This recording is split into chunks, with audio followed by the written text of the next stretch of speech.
కులగణన పేరుతో అసెంబ్లీ సాక్షిగా కాంగ్రెస్ ప్రభుత్వం బీసీలను మోసం చేస్తోందని ఆదిలాబాద్ బీజేపీ ఎమ్మెల్యే పాయల్ శంకర్ అన్నారు. గత 10 ఏళ్లలో బీఆర్ఎస్ సర్కార్ 14 నెలల్లో కాంగ్రెస్ సర్కార్ బీసీలను పట్టించుకోలేదన్నారు.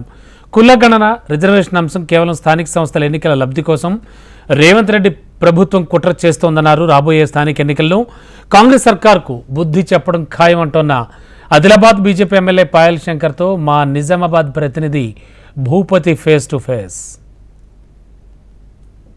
తెలంగాణలో బీసీ గణన చేపట్టాలని కోరుతూ ఇటీవలే కాంగ్రెస్ సర్కార్ అసెంబ్లీలో తీర్మానం చేసింది. అదేవిధంగా దేశవ్యాప్తంగా కూడా బీసీ కులగణన చేపట్టాలని డిమాండ్ చేస్తూ బీజేపీపై ఒత్తిడి తెంచే ప్రయత్నం చేస్తుంది.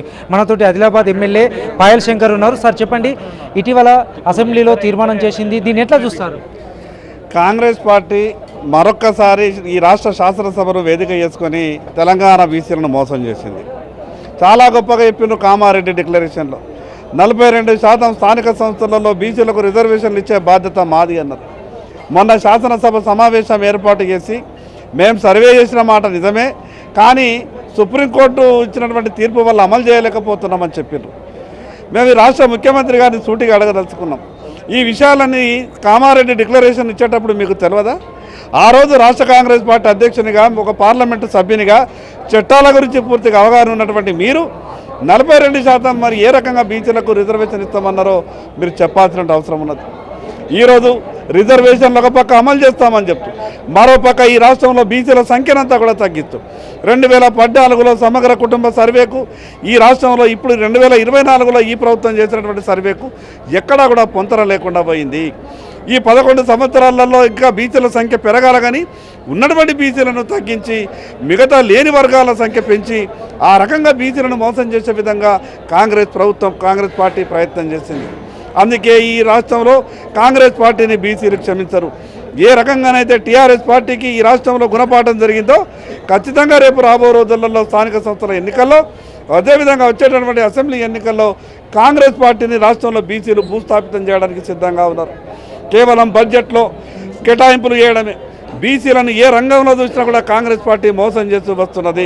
అది శాసనసభ టికెట్లు కావచ్చు, పార్లమెంటు టికెట్లు కావచ్చు, చివరికి బడ్జెట్లో కేటాయింపులు కావచ్చు, అన్ని విషయాలలో బీసీలను మోసం చేస్తున్నటువంటి ఈ కాంగ్రెస్ పార్టీ బీసీల అగ్రహాన్ని ఖచ్చితంగా చవి చూడాల్సిందే.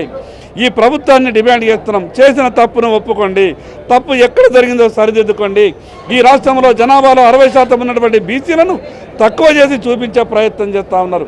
బీసీలకు ఉన్నటువంటి అవకాశాలను మిగతా వాళ్ళకి ఇచ్చే ప్రయత్నం చేస్తున్నారు. బీసీలను అనగదెక్కే కుట్ర చేస్తున్నారు. కాబట్టి ప్రభుత్వ విధానాన్ని మార్చుకోవాలా, తప్పులను సరిదిద్దాలని ప్రభుత్వాన్ని డిమాండ్ చేస్తున్నాం. రేవంత్ సర్కార్ ఇప్పటికే తీర్మానం చేసింది, కేంద్రంలో దేశవ్యాప్తంగా కూడా బీజేపీ సర్కారు కులగణన చేపట్టాలి, ఇప్పటివరకు కులగణన జరగలేదని చెప్తున్నారు. దీన్ని ఎట్లా చూస్తారు? దేశ రాజకీయాలు, భారత ప్రభుత్వ పనితీరు తర్వాత మాట్లాడదాం. మీరే కదా కామారెడ్డి డిక్లరేషన్ ఇచ్చింది. ఈ రాష్ట్రంలో 42% అమలు చేస్తామని చెప్పింది మీరే కదా. ఈరోజు అమలు చేయలేం, పార్టీ పరంగా రిజర్వేషన్ ఇస్తాం, పార్టీ పరంగా టికెట్లు ఇస్తామని మాట్లాడుతున్నారు. పార్టీ పరంగా టికెట్లు ఇచ్చేది ఉంటే రాష్ట్ర శాసనసభ సమావేశం ఎందుకు? గాంధీ భవన్లో మీటింగ్ పెట్టుకొని మీరు మీ పీసీసీ అధ్యక్షుడు మాట్లాడితే సరిపోతుండే కదా. దాని కొరకు శాసనసభ వేదిక ఎందుకు చేసుకున్నారు? అంటే మరొకసారి ఈ రకంగా బీసీలను మోసం చేయడానికి కాంగ్రెస్ పార్టీ ప్రయత్నం చేస్తున్నది. ఈ రాష్ట్రంలో ఉన్నటువంటి బీసీ సోదరులారా, కాంగ్రెస్ టీఆర్ఎస్ పార్టీ కుట్రలను ఒక్కసారి గమనించండి. ఏ రకంగా కాంగ్రెస్ టీఆర్ఎస్ పార్టీ కుట్రలు చేసి బీసీలను అనగదొక్కాలని ప్రయత్నం చేస్తున్నదో మీరంతా కూడా ఒక్కసారి అర్థం చేసుకోవాలా.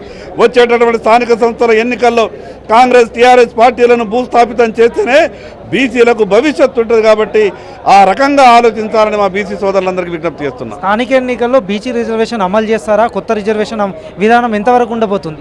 ఎక్కడా కూడా స్థానిక సంస్థల ఎన్నికల్లో 42% అమలు చేసేటటువంటి అవకాశాలు లేవు. ఆ ఉన్నటువంటి పాత రిజర్వేషన్లే కొనసాగేటటువంటి పరిస్థితి ఉన్నది. మళ్ళీ బీసీలను మోసం చేసింది ఈ కాంగ్రెస్ పార్టీ. ఎప్పుడు అధికారంకి వచ్చినా బీసీలను దగా చేస్తుంది, బీసీలను మోసం చేస్తుంది. వాళ్ళ నైజాన్ని అసెంబ్లీ సభలో, శాసనసభలో వాళ్ళ నైజం బయటపడ్డది. చాలా గొప్పగా మాట్లాడిండ్రు. ఈరోజు ఉన్నటువంటి సంఖ్య మంత్రివర్గంలో మాకు స్థానం ఉండదు. ఈ బడ్జెట్ కేటాయింపుల్లో చేస్తారు, కానీ ఖర్చులలో అవకాశం రాదు. కార్పొరేషన్ చైర్మన్లో మాకు రావు. ఈరోజు వార్డు మెంబర్లో అసలు సంఖ్యను చూస్తే ఈ రాష్ట్ర ముఖ్యమంత్రి పదవి మాకు రావాలా, ఈ రాష్ట్ర ముఖ్యమంత్రి పదవి మీద బీసీలు కూర్చోవాలా. కానీ ఎక్కడ ముఖ్యమంత్రి కూర్చోడుగుతారో అని వార్డు మెంబర్లతో ఎంపీటీసీలతో జడ్పీటీసీలతో సరిపెట్టుకోమని ఆ రకంగా ఆశల పల్లకులో మమ్మల్ని ఊరేగింపి తర్వాత వాటి మీద కూడా నీళ్లు చల్లింది కాంగ్రెస్ పార్టీ. అందుకే బీసీల అగ్రహాన్ని కాంగ్రెస్ పార్టీ తప్పక చవి చూస్తుంది. బీసీ నినాదంతో కాంగ్రెస్ పార్టీ ముందుకెళ్తుంది.